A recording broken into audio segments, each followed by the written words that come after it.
Here's another replay of me on the Greenskins versus Raylan.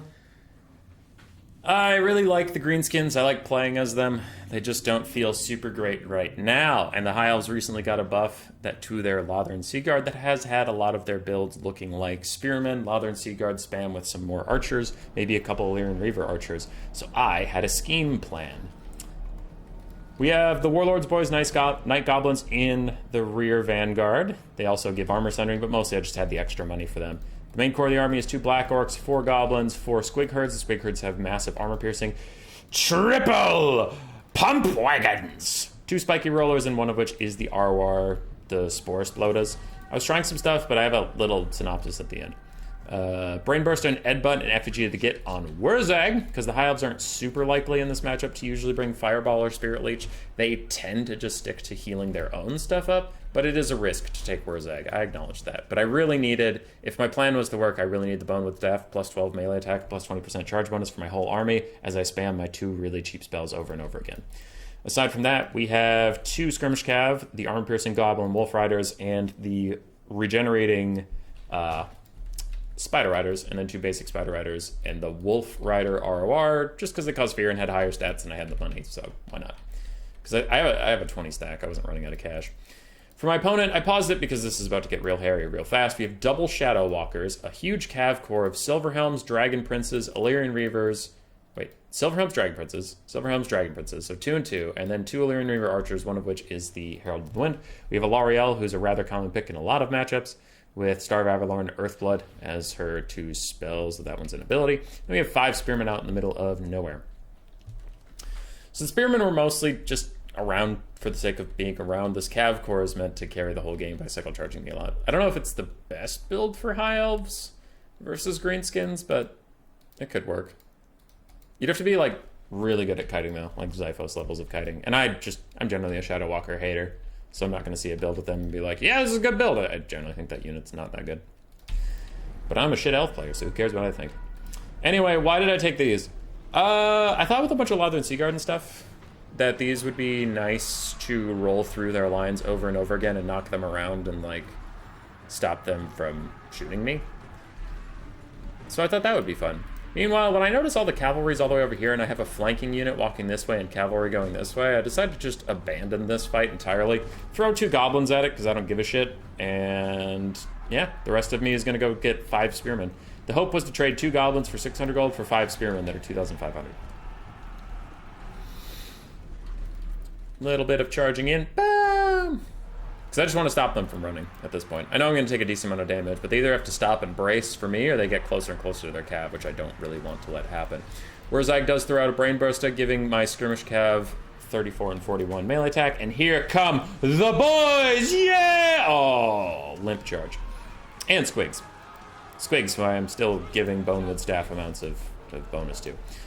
So now with the Warlords Boys, these Spearmen are down to 10 armor, which means my Skirmish Cav can actually do a lot of them. That's why I actually think the Warlords Boys might have a little bit of agency here.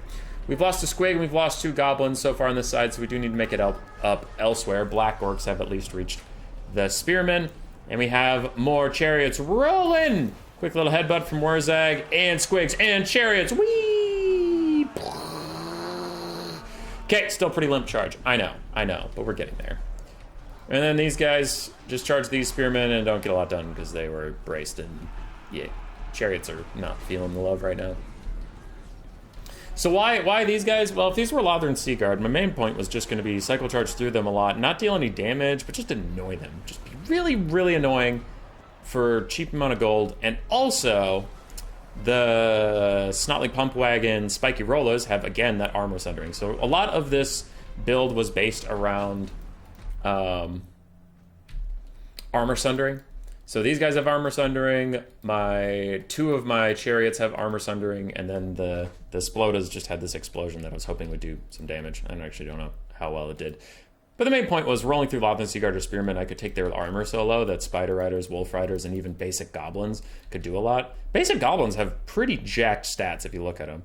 Because the Bonewood Staff, we get up to like 32 melee attack, 26 melee defense, so their weapon strength is pretty low. But if they don't have any armor, who cares? You know? Anyway, pretty big play going on over here. There was a big infantry fight, and I threw some Moon Howlers into it, and there were Dragon Princes here.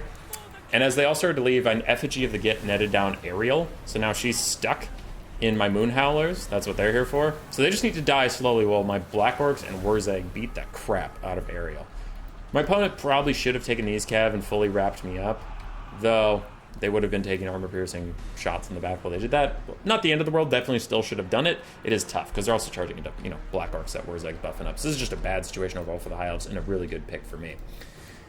Squigs are chasing Shadow Walkers, just trying to get them to stop shooting at me in any way, shape, or form, and we can see so far the Greenskin Gambit has worked. All the Spearmen that were up here, only one of them even survived. You can see 4 of them are routing, so we traded 4 Spearmen for a Squig Herd and 2 Goblins. In the end, it ended up being worth it. Now Skirmish Cav are being annoying, running the Silver Helms and Dragon Princes around the map, and occasionally into Goblin support. Larry is shattered, Wurzag did it, and now it is time for Wurzag to leave. Black Orcs can stay, who cares? If these Cav want to bump the ground Black Orcs, they can feel free. So now our mobile pressure just rolls on down the line. Route a thing, shatter a thing, keep moving on down, keep moving on down. And finally, the pump wagons get to do what they were meant to do, sort of, kind of. Annoy the shit out of archers. Let's go. Cav fight's going well for me because I have Black Orcs fighting cavalry and melee. Wurzag's going to run over here and try to help against the Silver Helms and Dragon Princes, but pretty soon he will realize he doesn't want to be there. And more chariots have caught up Shadow Walkers. They are not able to run away as fast as they like, constantly getting knocked over by those little chariots. We have a little bit of kite. Without a Lord and Caster, and most of your infantry / archers are all being shut down, it is only a matter of time before the High Elves fade into decay.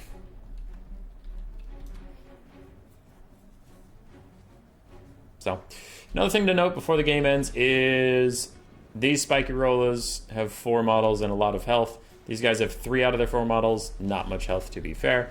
And these guys have 4 out of 4 models and not a lot of health. But, bam, they hit the Shadow Walkers, 0 armor. 0. Now, I would say a good pairing could be like the Armor Sundering Chariots and Orc Arborboys or Goblin Archers or something, or Skirmish Cav. I don't know. These are all things that I have yet to really experiment too much with. My only concern against this specific matchup would be Lothern Seaguard with shields, because then, the shields are doing most of the work, not the armor anyway. But, could be something if you played a different matchup and you wanted to win that fight. Maybe it's good against Cathay. Ooh, maybe it's good against Cathay. Maybe. I mean, that matchup is so fucking cursed right now because of the buffs. But let's say in the future, Cathay isn't stupid broken, but they still have really high armored front lines. You could run in there with some of these to lower their armor a bit. Hit them with Savage Orcs. I don't know. I'm experimenting around, trying to see if these things are any good. Man, they need mass, though. The fact they just stopped dead on infantry is rough. Alright, Wurzag did great. 2,200. Black Orcs did fine. One of them was literally full health. I just needed them to be around. War Wagons did fine. It's pump wagons. The ROR did terribly. I would probably just stick to either the spiky rollers for the armor sundering and the extra armor they possess, or the basic pump wagon with not the ROR for just 500 gold. So either go cheap for disruption or go slightly more expensive for armor sundering and disruption. But these guys weren't worth it. These guys suck. The 2 ROR Skirmish Cav are my favorite. I think they're great. Spider Riders and my Moon Howlers did fine. Squig Herds did great depending on what they got to fight. And Goblins did fine. They did what they needed to. For my opponent, Larry did some supportive stuff, but then she got picked because nobody expects Wurzag net. Nobody expects Wurzag net. Dragon Princes had a hard time finding a fight they gave a shit about. Shadow Walkers did and then eventually got run down. Silver Helms also did Leonard Archers did what they could. They were there till the end of the game. The game just ended around them, and Spearmen honestly did fine for getting murked. Goodbye. Roar.